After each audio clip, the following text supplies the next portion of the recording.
Deri në momentin e fundit, mendoja se ishim të sigurt në shtëpinë tonë, thot ish inxhinieri i sigurimit, duart ende duke I rrahur pas 35 vitesh. Ky njeri instaloi mikrofon në 10 dhoma gjumi të nomenklaturës shqiptare, duke përfshirë ato të ministrave, gjeneralëve dhe antarëve të byros politike.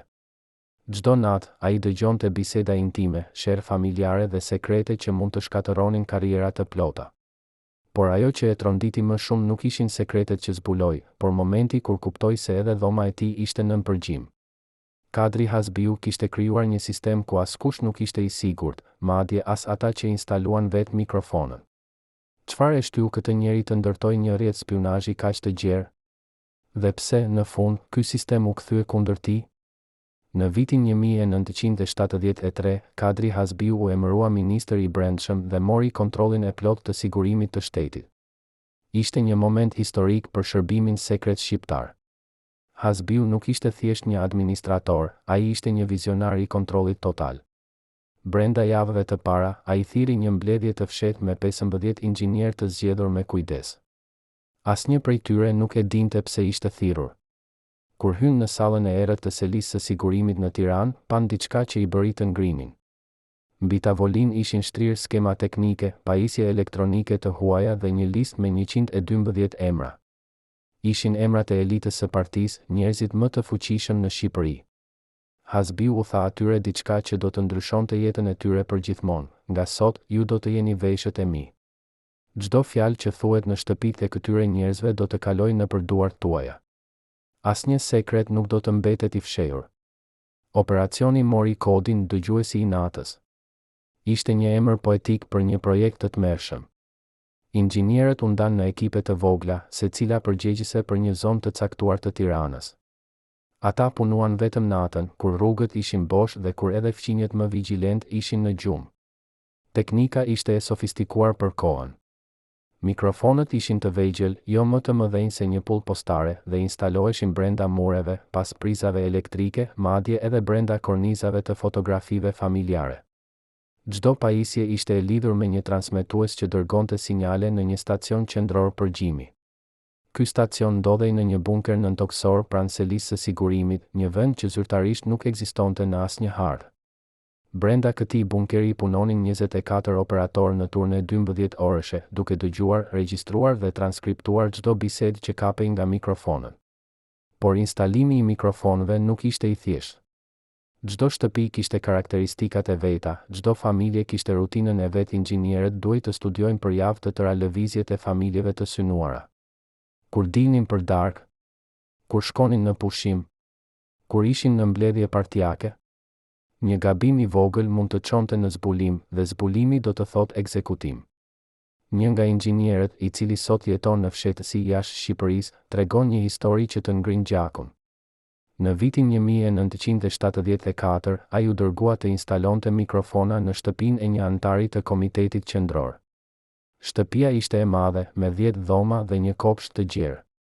Ai hyri nëpërmjet një tuneli që lidhte kanalizimin me bodrumin e shtëpisë. Punoi për 4 orë në errësirë të plot, duke përdorur vetëm një fener të vogël. Kur mbaroi, dëgjoi hapa mbi kokën e tij. Familja kishte kthyer më herët nga sa pritej. Ai u ngri në bodrum për 7 orë, pa lëvizur, pa bërë zhurmë, duke pritur që të gjithë të flenin. Vetëm në agim arriti të largohej. Kur u kthye në bazë, Hasbiu e priti me një buzëqeshje të ftohtë. E di që ishe aty. Të provova.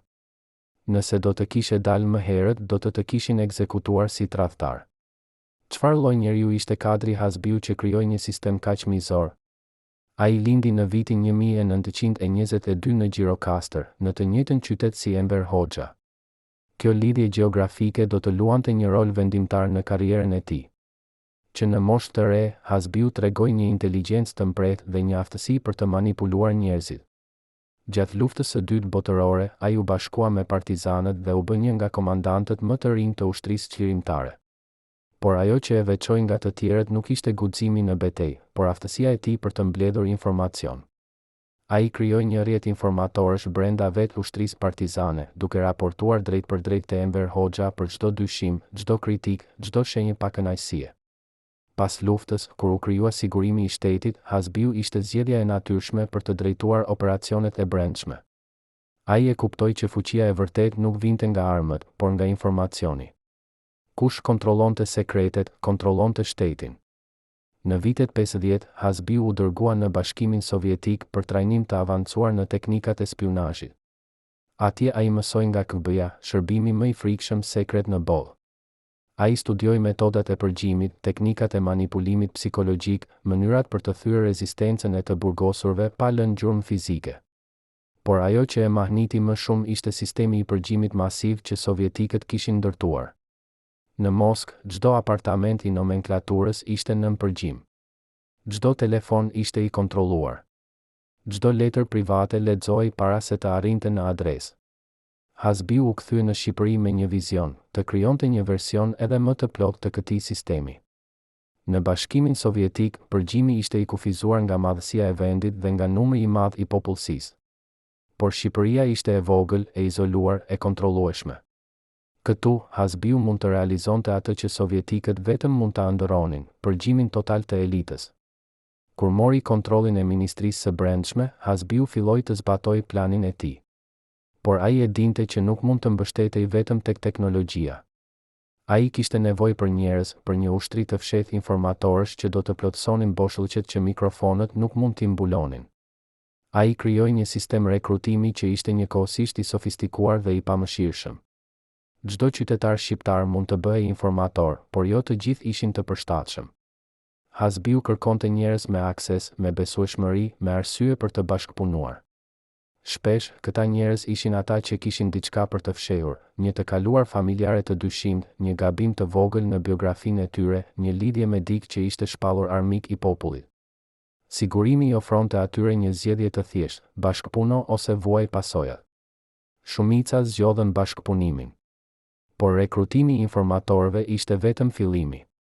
Hasbiu krijoi një sistem trajnimi që i shndërronte qytetarët e zakonshëm në spion profesionistë. Ata mësonin si të dëgjonin pa u vënë re, si të bënin pyetje pa ngritur dyshime, si të raportonin detaje pa lënë gjurmë. Çdo informator kishte një pseudonim, një numër kodi që e identifikonte në dosjet e sigurimit. Asnjë nuk e dinte identitetin e tjetrit. Madje, shpesh informatorët raportonin për njëri tjetrin pa e ditur. Ishte një rrjet i përsosur i mosbesimit, ku çdo njeri ishte njëkohësisht vëzhgues dhe i vëzhguar. Hasbiu e quante këtë ekuilibrin e frikës. Kur të gjithë kanë frikë, askush nuk guxon të rebelohet. Mikrofonët në dhomat e gjumit ishin pjesa më e ndjeshme e operacionit. Këtu nuk bëhej fjalë vetëm për biseda politike apo plane konspiratore. Këtu kapeshin momentet më intime, më njerëzore, më të cenueshme të jetës së njerëzve. Sherr martesore për gjëra të vogla. Ankesa për udhëheqjen që nuk guxonin të shpreheshin publikisht. Dyshime për besnikërinë e bashkëshortëve. Fëmijë që bënin pyetje të gabuara për regjimin. Çdo fjalë regjistrohej, çdo bisedë analizohej. Operatorët në bunkerin e përgjimit ishin trajnuar të identifikonin jo vetëm fjalët, por edhe tonin, heshtjet, emocionet e fshehura. Një sherr i thjesht familjar mund të interpretohej si shenjë e stresit politik. Një koment ironic për mungesën e bukës mund të shënohej si propagandë armiqësore. Një pyetje e pafajshme e një fëmije mund të çonte në hetim të gjithë familjes. Dosjet e përgjimit rriteshin çdo ditë. Brenda vitit të parë të operacionit, sigurimi kishte mbledhur mbi 150.000 orë regjistrimi. Ishte një sasi e jashtëzakonshme informacioni, shumë më tepër se sa mund të analizohej manualisht. Hasbiu urdhëroi krijimin e një ekipi të veçantë analistësh, 20 gra të zgjedhura për aftësitë e tyre në dëgjim dhe transkriptim. Pse gra? Hasbiu besonte se gratë ishin më të mira në të kapur detajet emocionale, nuancat e vogla që burrat mund t'i humbnin. Këto gra punonin në turne, duke dëgjuar orë të tëra bisedash, duke shkruar raporte të detajuara për çdo gjë që dëgjonin. Puna ishte shtërruese, jo vetëm fizikisht, por edhe psikologjikisht. Ato dëgjonin jetët private të njerëzve, sekretet e tyre më të errëta, momentet e tyre më të dobëta. Disa prej tyre u thyenin në presionin e kësaj pune. Një prej tyre, sipas dëshmive të mëvonshme, u vetvra pasi dëgjoi një bisedë ku bashkëshorti i saj fliste me një grua tjetër. Ajo nuk mund të raportonte, sepse do të zbulonte se ishte operatore përgjimi. Por as nuk mund të jetonte me atë që kishte dëgjuar. Hasbiu e dinte që sistemi i tij krijonte frikë, por ai besonte se frika ishte mjeti më efektiv i kontrollit. Ai shpesh thoshte në mbledhjet e brendshme të sigurimit, kur një njeri di që mund të dëgjohet në çdo moment, ai kontrollon veten më mirë se sa mund ta kontrollojmë ne. Ishte një filozofi e ftohtë, por efektive. Elita e partisë filloi të ndryshonte sjelljen. Bisedat në shtëpi u bën më të kujdesshme. Njerëzit filluan të flisnin me zë të ulët, madje edhe në dhomat e tyre të gjumit. Disa instaluan radio që luanin muzikë të fortë gjatë bisedave të rëndësishme, duke shpresuar se do të pengonin mikrofonën. Por Hasbiu kishte parashikuar edhe këtë. Ai urdhëroi zhvillimin e mikrofonëve të avancuar që mund të filtronin zhurmën e sfondit dhe të kapin vetëm zërat njerëzor.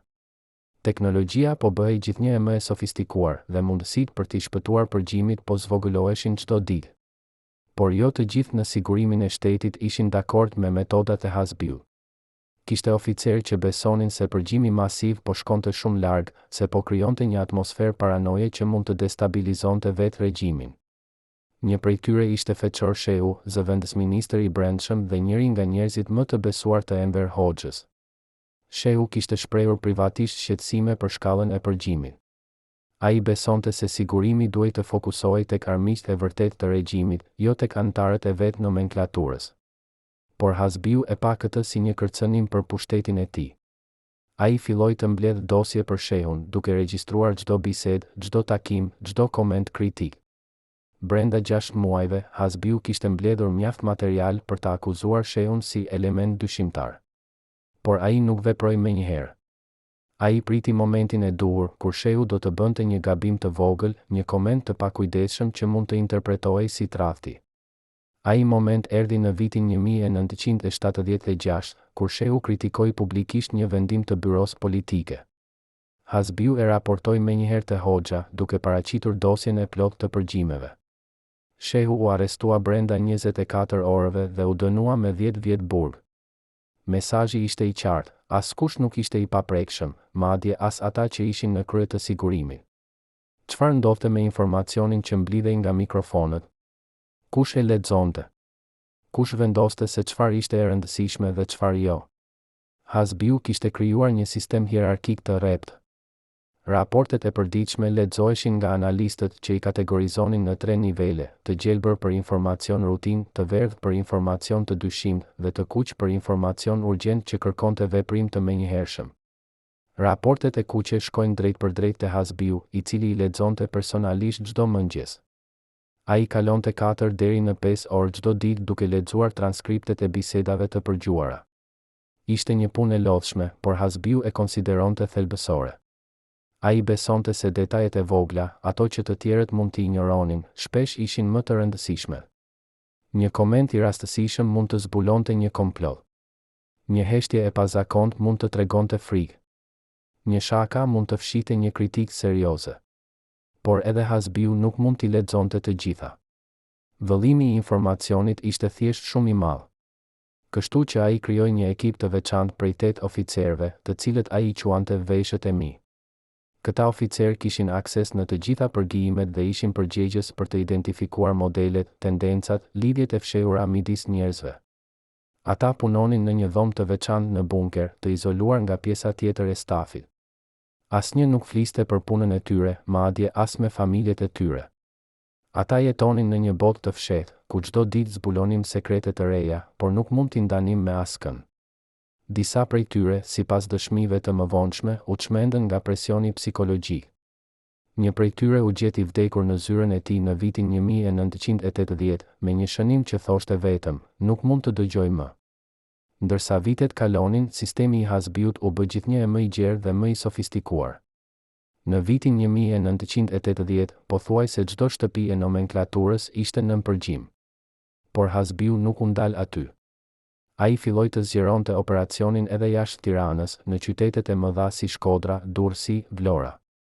Ai urdhëroi instalimin e mikrofonëve në hotele, në restorante, madje edhe në disa kisha dhe xhami.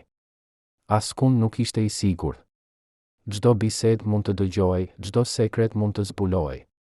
Shqipëria po bëhej një shtet i përgjimit total, ku privatësia ishte një koncept i huaj. Por kjo zgjerim solli edhe probleme të reja. Sa më shumë mikrofona instaloheshin, aq më e vështirë bëhej menaxhimi i informacionit. Dosjet po grumbulloheshin më shpejt se sa mund të lexoheshin. Hasbiu kishte nevojë për më shumë njerëz, më shumë burime, më shumë hapësirë. Ai urdhëroi ndërtimin e një bunkeri të ri, më të madh, më të thellë, me teknologji më të avancuar. Ky bunker u ndërtua në fshehtësi të plotë, duke përdorur punëtorë që ishin izoluar nga bota e jashtme gjatë gjithë kohës së ndërtimit. Kur u përfundua, ishte një nga strukturat më të sofistikuara në Ballkan, një qendër përgjimi që mund të monitoronte mira biseda njëkohësisht. Por ndërsa Hasbiu po ndërtonte perandorinë e tij të fshehtë, diçka po ndryshonte në Shqipëri. Enver Hoxha po plakej, shëndeti i tij po përkeqësohej dhe lufta për pasardhjen po fillonte. Hasbiu e dinte që pozicioni i tij varet nga mbështetja e Hoxhës. Patë, ai ishte i cenueshëm. Dhe kishte njerëz që prisnin momentin për ta rrëzuar. Njëri prej tyre ishte Mehmet Shehu, kryeministri i Shqipërisë dhe një nga figurat më të fuqishme në regjim. Shehu dhe Hasbiu kishin qenë aleat për vite, por tani marrëdhënia e tyre po bëhej gjithnjë e më e tensionuar. Shehu e dinte që Hasbiu e përgjonte dhe kjo e bënte të zemëruar. Ai filloi të kërkonte mënyra për të kufizuar pushtetin e sigurimit, për ta sjellë nën kontroll më të rreptë të byros politike. Por Hasbiu ishte një hap përpara. Ai kishte filluar të mbledh dosje edhe për Shehun, duke regjistruar çdo bisedë, çdo takim, çdo moment privat. Ishte një lojë e rrezikshme, sepse Shehu nuk ishte një kundërshtar i zakonshëm. Ai kishte lidhje të forta në ushtri, në parti, madje edhe në vetë familjen e Hoxhës. Por Hasbiu besonte se informacioni që kishte mbledhur ishte mjaft i fuqishëm për ta neutralizuar Shehun nëse do të ishte e nevojshme. Pyetja ishte, kur do të vinte ai moment? Dhe kush do të godiste i pari? Në dhjetor të vitit 1981, diçka e pazakontë ndodhi në selisë së sigurimit. Një nga operatorët e përgjimit, një grua 35 vjeçare me emrin kod dëgjuesja 23, hyri në zyrën e Hasbiut pa leje. Ajo dridhej nga frika, por në duart e saj mbante një kaset audio. Shoku ministër, tha ajo me zë të thyer, ka diçka që duhet ta dëgjoni menjëherë. Është për kryeministrin Shehu. Hasbiu e mori kasetën pa thënë asnjë fjalë. Ai e dinte që kjo grua nuk do të kishte guxuar të hynte pa leje nëse nuk ishte diçka jashtëzakonisht serioze. Ai e vendosi kasetën në magnetofon dhe shtypni butonin e luajtjes. Ajo që dëgjoi në 15 minutat e ardhshme do të ndryshonte historinë e Shqipërisë. Ishte një bisedë e regjistruar në shtëpinë e Mehmet Shehut një natë më parë. Në atë bisedë, Shehu fliste me gruan e tij, Fiqrete Shehun, për planet e tij për të kufizuar pushtetin e Hasbiut. Por ajo që e bëri Hasbiun të ngrinte nuk ishte kjo. Ishte një koment që Shehu bëri në fund të bisedës, Enver po dobësohet. Kohët po ndryshojnë. Ne duhet të jemi të përgatitur për atë që vjen. Ishin fjalë të mjaftueshme për t'u interpretuar si komplot. Hasbiu e dëgjoi kasetën 3 herë, duke shënuar çdo fjalë, çdo pauzë, çdo nuancë. Pastaj thiri veshët e mi dhe u dha një urdhër të thjeshtë, gjeni çdo gjë. Çdo bisedë, çdo takim, çdo letër. Dua dosjen e plot për Mehmet Shehun brenda 24 orëve. Operacioni që filloi atë natë ishte më intensivi që sigurimi kishte ndërmarrë ndonjëherë kundër një antari të nomenklaturës. Çdo mikrofon në shtëpinë e Shehut u aktivizua njëkohësisht. Çdo telefon u vuri nën përgjim të shtuar. Çdo person që vizitonte shtëpinë e tij u ndjek dhe u regjistrua. Brenda 24 orëve, Hasbiu kishte mbledhur mbi 200 faqe transkriptime. Por ai nuk ishte i kënaqur. Ai donte më shumë. Ai donte prova të pakontestueshme që Shehu po planifikonte diçka kundër Hoxhës. Kështu që ai urdhëroi diçka që nuk ishte bërë kurrë më parë, instalimin e kamerave të fshehura në shtëpinë e Shehut. Ishte një operacion jashtëzakonisht i rrezikshëm. Shehu ishte kryeministër, shtëpia e tij ishte e mbrojtur nga rojat e armatosur, çdo lëvizje e dyshim do të vërejej menjëherë. Por Hasbiu kishte një plan. Ai përdori një ekip të veçantë inxhinierësh që kishin trajnuar në Gjermani lindore, specialistë në instalime të fshehta në ambiente me siguri të lartë. Ata hynë në shtëpinë e Shehut gjatë një darke zyrtare kur ai dhe familja e tij ishin në pallatin presidencial. Punuan për 3 orë duke instaluar 4 kamera të vogla në dhomën e gjumit, në zyrën private dhe në sallonin ku Shehu priste mysafir të veçantë. Kur dolën, nuk lanë asnjë gjurmë. Të nesërmen në mëngjes, Hasbiu kishte pamje vizuale për herë të parë nga jeta private e kryeministrit. Por ajo që Hasbiu pa në ato regjistrima nuk ishte ajo që priste. Nuk kishte takime të fshehta, nuk kishte plane konspiratore, nuk kishte prova të një komplot. Ajo që pa ishte një njeri i lodhur, i sëmur, i shqetësuar. Shehu fliste me gruan e tij për shëndetin e tij që po përkeqësoi, për presionin e vazhdueshëm nga Hoxha, për frikën se po humbte kontrollin. Në një bisedë veçanërisht të dhimbshme, Shehu i tha gruas së tij, ndonjëherë mendoj se do të ishte më mirë të mos kisha lindur kurrë në këtë vend. Çdo ditë duhet të vesh maskën, çdo ditë duhet të luash rolin. Dhe për çfarë? Për një sistem që po na gëllti të gjithëve. Ishin fjalë të një njeriu të thyer, jo të një komplotisti. Por për Hasbiun, kjo nuk kishte rëndësi. Ai e dinte që këto fjalë, nëse paraqiteshin në mënyrën e duhur, mund të interpretohen si kritik të regjimit, si shenja të një mentaliteti armiqësor. Ai filloi të përgatiste dosjen që do t'ia paraqiste Hoxhës. Por para se ta bënte këtë, ai donte të ishte i sigurt që kishte mbuluar çdo kënd. Ai urdhëroi përgjimin edhe të fëmijëve të Shehut, të vëllezërve të tij, madje edhe të shoferi personal. Askush në familjen Shehu nuk ishte i sigurt. Ndërkohë, Mehmet Shehu po fillonte të dyshonte se diçka nuk shkonte mirë. Ai kishte vënë re ndryshime të vogla në shtëpinë e tij, një kornizë fotografie që ishte lëvizur pak, një prizë elektrike që dukej se ishte hapur kohët e fundit, një zhurmë e çuditshme në linjën telefonike. Ai nuk ishte budalla. Ai e dinte se si funksiononte sigurimi, sepse ai vetë kishte qenë pjesë e sistemit për dekada. Ai filloi të marrë masa paraprake. Ai ndaloi së foluri për çështje të ndjeshme në shtëpi. Ai filloi të mbante takime të rëndësishme jashtë, në vende të hapura ku mikrofonët do të ishin më pak efektiv. Ai madje filloi të shkruante shënime në letër në vend që të fliste, duke i djegur ato menjëherë pas leximit. Por të gjitha këto masa erdhën shumë vonë. Hasbiu tashmë kishte mbledhur mjaft material. Dhe ai po priste momentin e duhur për të goditur. Ai moment erdhi në dhjetor të vitit 1981, kur Shehu bëri një gabim fatal. Gjatë një mbledhje të byros politike, ai kundërshtoi hapur një vendim të Hoxhës për politikën ekonomike. Ishte një kundërshtim i arsyeshëm, i bazuar në argumente teknike. Por në sistemin e Hoxhës, çdo kundërshtim interpretohej si mungesë besnikërie. Hasbiu e pa shansin e tij. Ai kërkoi një takim privat me Hoxhën dhe i paraqiti dosjen e plotë të përgjimeve të Shehut. Ajo që ndodhi në atë takim mbetet një nga sekretet më të mëdha të regjimit të Hoxhës. Nuk ka asnjë regjistrim, asnjë shënim zyrtar, asnjë dëshmitar i gjallë që mund të tregojë saktësisht çfarë u tha. Por rezultati është i njohur. Në dhjetor të vitit 1981, Mehmet Shehu u gjet i vdekur në shtëpinë e tij. Versioni zyrtar ishte vetvrasje. Por shumë njerëz, madje edhe brenda sigurimit, dyshonin. Një ish oficer i sigurimit, i cili sot jeton në Itali, tregon një version tjetër të ngjarjeve. Sipas tij, Shehu nuk u vetvra. Ai u ekzekutua nga një ekip i veçantë i sigurimit, i drejtuar personalisht nga Hasbiu. Ekipi hyri në shtëpinë e Shehut në orët e hershme të mëngjesit, kur ai ishte vetëm në zyrën e tij. Ata e detyruan të shkruante një letër lamtumire, pastaj e qelluan në kokë dhe e rregulluan skenën për ta bërë të dukej si vetvrasje. Familja e Shehut u arrestua menjëherë, para se të mund të bënin pyetje. Dosja e përgjimeve u përdor për të justifikuar vdekjen e tij, për ta paraqitur si një tradhtar që kishte humbur shpresën dhe kishte zgjedhur vetvrasjen. Por a ishte kjo e vërteta? Apo ishte thjesht një tjetër gënjeshtër e një regjimi që jetonte nga gënjeshtra? Vdekja e Mehmet Shehut shënoi kulmin e pushtetit të Kadri Hasbiu. Ai kishte eliminuar kundërshtarin e tij më të madh. Ai kishte provuar vlerën e sistemit të tij të përgjimit.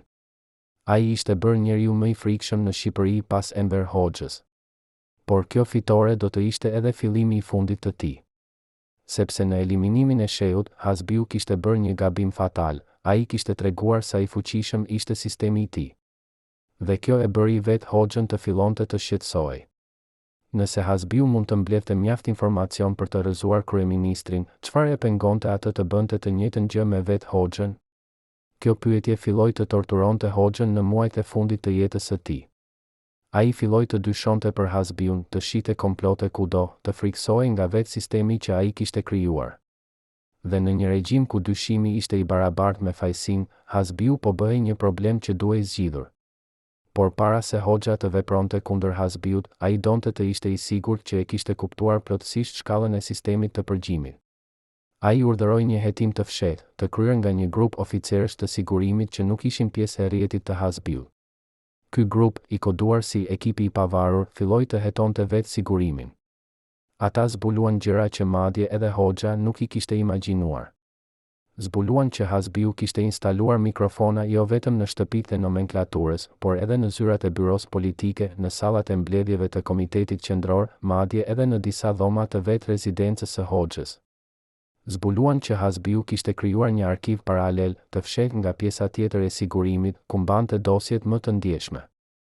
Zbuluan që ai kishte regjistruar biseda private të vetë Hoxhës, biseda që mund të përdoreshin kundër tij nëse do të ishte e nevojshme. Kur Hoxha lexoi raportin e ekipit të pavarur, u trondi. Ai e kuptoi që kishte krijuar një përbindësh që tani ishte jashtë kontrollit të tij. Hasbiu nuk ishte më një shërbëtor besnik. Ai ishte një kërcënim ekzistencial për vetë regjimin. Në qershor të vitit 1982, Enver Hoxha thiri një mbledhje të jashtëzakonshme të byros politike. Kadri Hasbiu u ftua, por kur arriti, kuptoi menjëherë që diçka nuk shkonte mirë. Atmosfera ishte e ngrirë.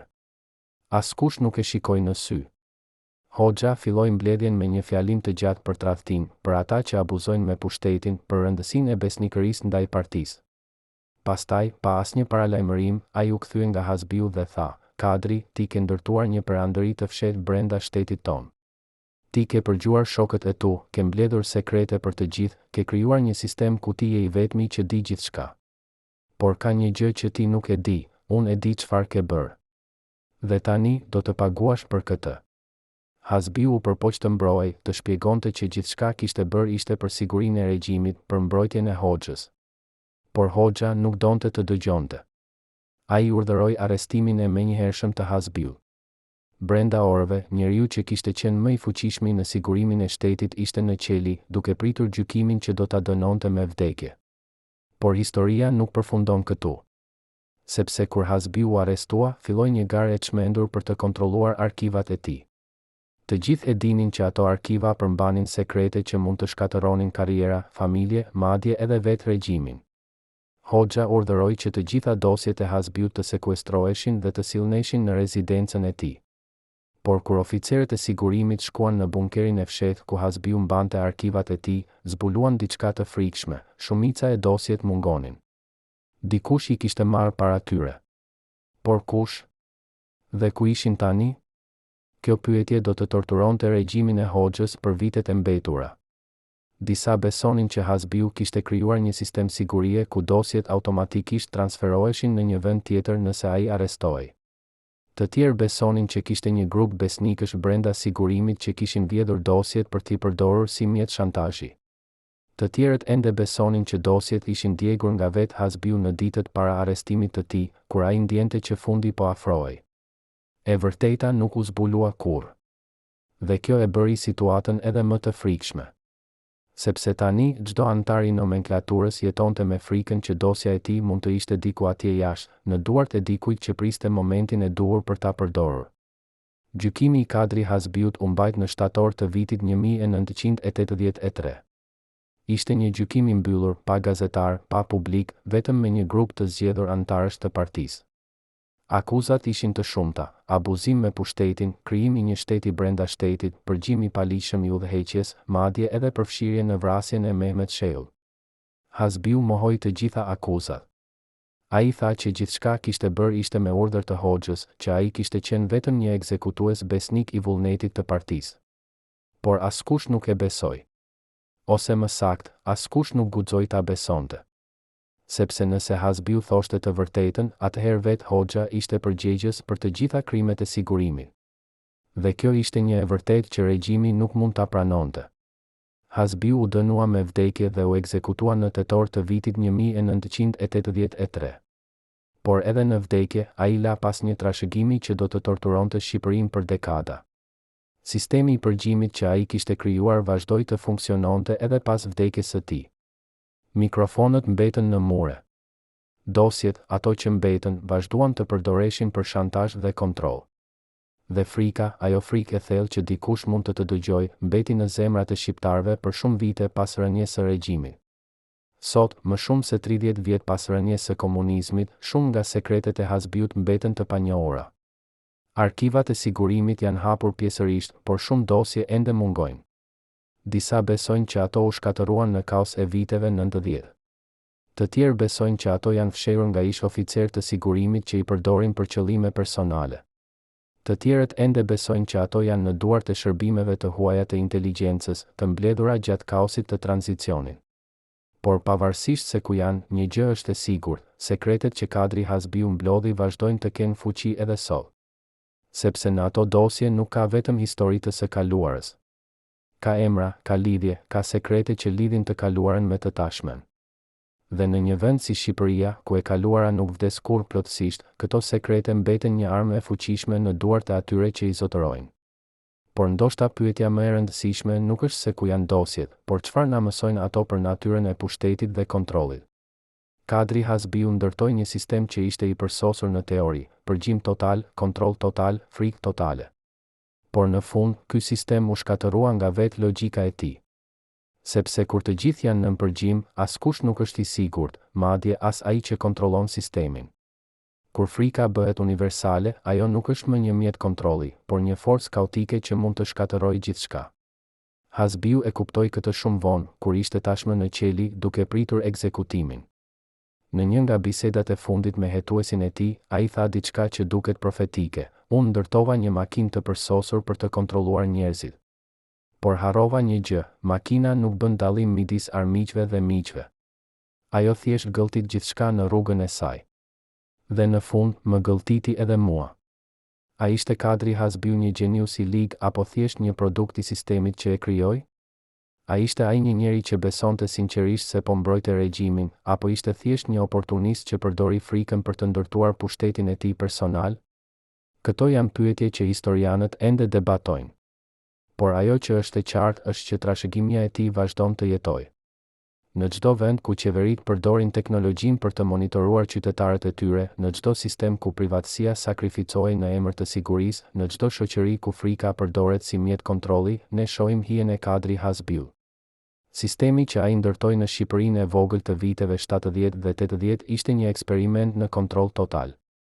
Dhe edhe pse ai eksperiment dështoi në fund, mësimet e tij vazhdojnë të jenë relevante edhe sot. Sepse pyetja që Hasbiu na la nuk është vetëm historike. Është një pyetje për të tashmen dhe të ardhmen: sa shumë kontroll jemi të gatshëm të pranojmë në emër të sigurisë? Dhe në çfarë pike kontrolli bëhet tirani? Por ka një dimension tjetër të sistemit të Hasbiut që rrallë diskutohet, një dimension që shkon përtej politikës dhe hyn në territorin e psikologjisë së thellë. Çfarë i ndodhte mendjes së atyre që dëgjonin?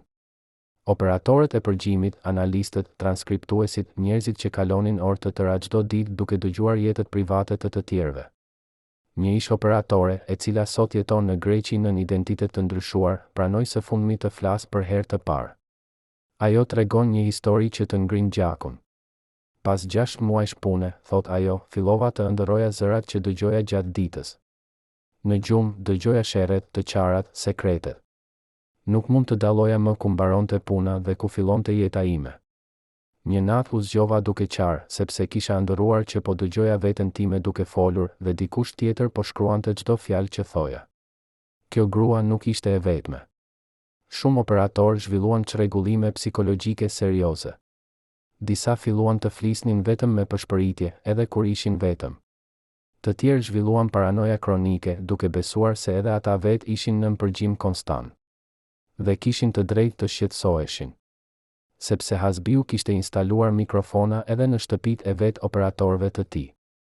Askush nuk ishte i përjashtuar nga sistemi. Madje ata që e menaxhonin sistemin ishin në mbikëqyrje edhe më të rreptë. Pse Hasbiu bëri këtë? Sepse ai e dinte që njerëzit që dëgjojnë sekrete janë vetë një rrezik sigurie. Ata dinë shumë. Ata mund të tundohen të flasin, të shesin informacion, të përdorin atë që dinë për përfitime personale. Kështu që ai mbajti ata nën kontroll të vazhdueshëm, duke krijuar një rreth vicioz ku vëzhguesit ishin vetë të vëzhguar. Një nga rastet më shokuese të kësaj paranoje të shtresëzuar ndodhi në vitin 1977. Një analist i lartë i sigurimit me emrin kod dëgjuesi 5 zbuloi aksidentalisht që dhoma e tij e punës ishte e pajisur me mikrofona. Ai e zbuloi këtë kur po riparonte një printer të prishur dhe gjeti një pajisje të vogël elektronike të fshehur brenda. Në fillim, ai mendoi që ishte një gabim, që ndoshta mikrofoni ishte vendosur aty për të monitoruar dikë tjetër. Por pastaj filloi të hetoj më thellë. Ai zbuloi që jo vetëm zyra e tij, por edhe shtëpia e tij, makina e tij, madje edhe vendi ku shkonte për drek ishin të gjitha nën përgjim. Ai ishte një nga njerëzit më të besuar të Hasbiut, dikush që kishte akses në sekretet më të ndjeshme të shtetit. Por edhe ai nuk ishte i sigurt. Kur e konfrontoi Hasbiun me këtë zbulim, përgjigja që mori ishte e ftohtë dhe e qartë: "Ti di shumë për të qenë i lirë. Sa më shumë di, aq më shumë duhet të mbikëqyrim. Kjo nuk është mosbesim personal.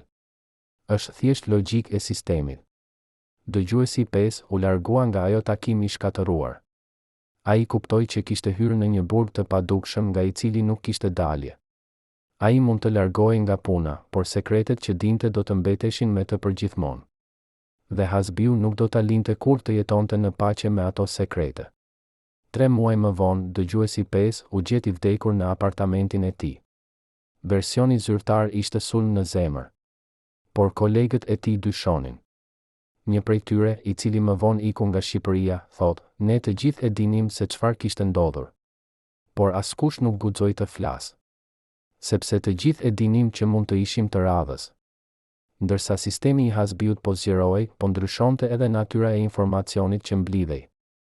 Në fillim, fokusi ishte kryesisht politik, kush kritikon regjimin, kush ka dyshime ideologjike, kush mund të jetë një kërcënim për stabilitetin. Por gradualisht, përgjimi filloi të kapte gjithçka. Sherr familjare përpara. Marrëdhënie jashtëmartesore. Probleme me alkoolin. Borxhe të fshehura. Sëmundje mendore.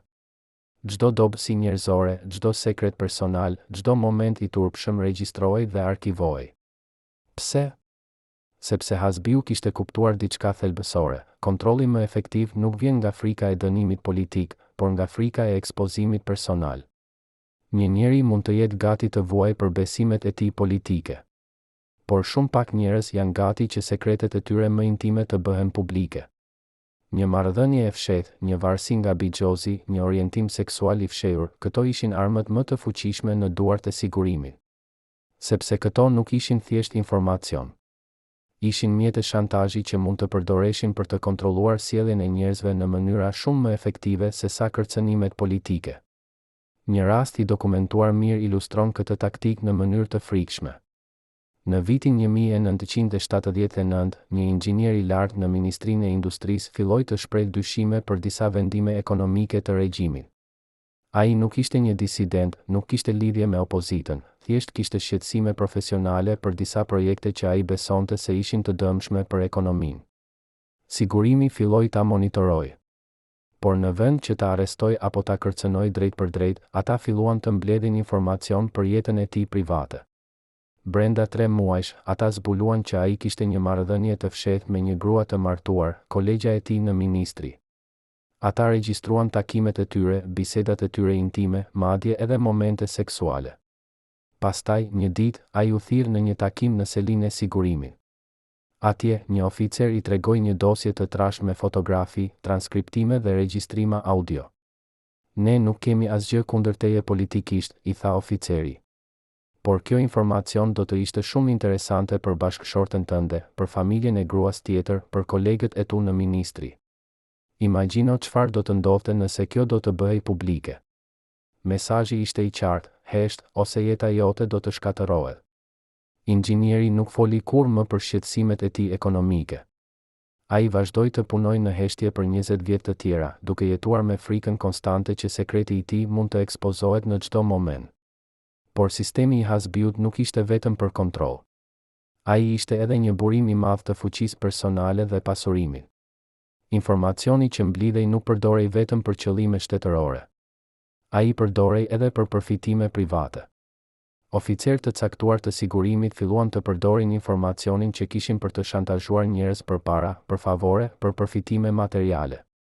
Një ish oficer, i cili sot jeton në Austri, tregon se si funksiononte kjo skem. Nëse zbuloi që dikush kishte një sekret të madh, thot ai, mund t'i afroheshe privatisht dhe t'i ofroje një marrëveshje. Ti nuk e raportoje sekretin dhe ai të jepte diçka në këmbim. Mund të ishte para, mund të ishte një apartament, mund të ishte një vend pune për një të afërm. Ishte një sistem korrupsioni që funksiononte paralelisht me sistemin zyrtar të kontrollit. Hasbiu e dinte për këtë korrupsion? Sigurisht që e dinte. Por ai e toleronte, sepse e kuptoi që kjo i jepte oficerëve të tij një arsye shtesë për të mbajtur sistemin funksional. Ata nuk punonin vetëm për shtetin, ata punonin edhe për veten e tyre.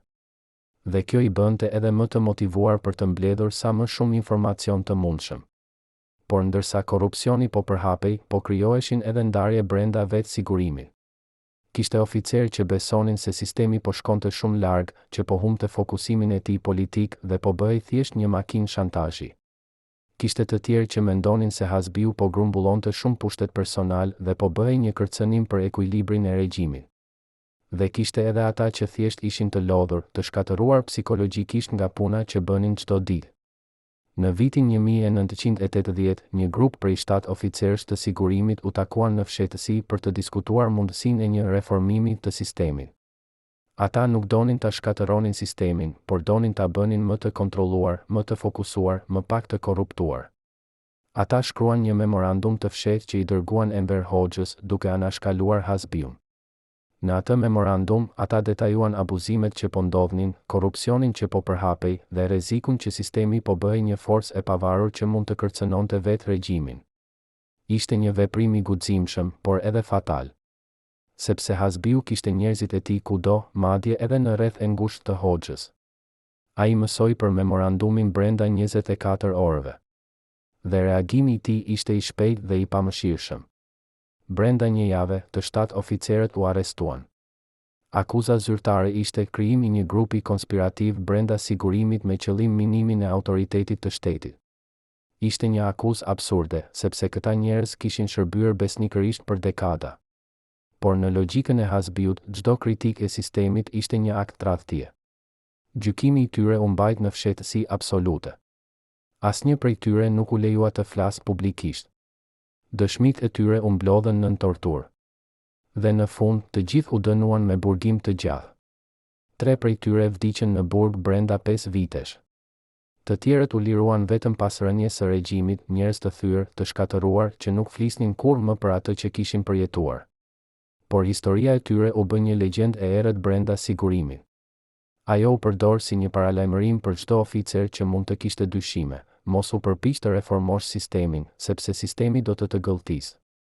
Ndërkohë, teknologjia e përgjimit po evoluonte. Në fillim të viteve 80, Hasbiu filloi të eksperimentojë me forma të reja të mbikëqyrjes. Ai importoi pajisje nga Gjermania Lindore dhe Bashkimi Sovjetik që mund të kapin biseda nga distanca më të mëdha, që mund të depërtojnë nëpër mure më të trasha, që mund të regjistrojnë me cilësi më të lartë. Ai filloi të përdorë edhe teknika të reja psikologjike.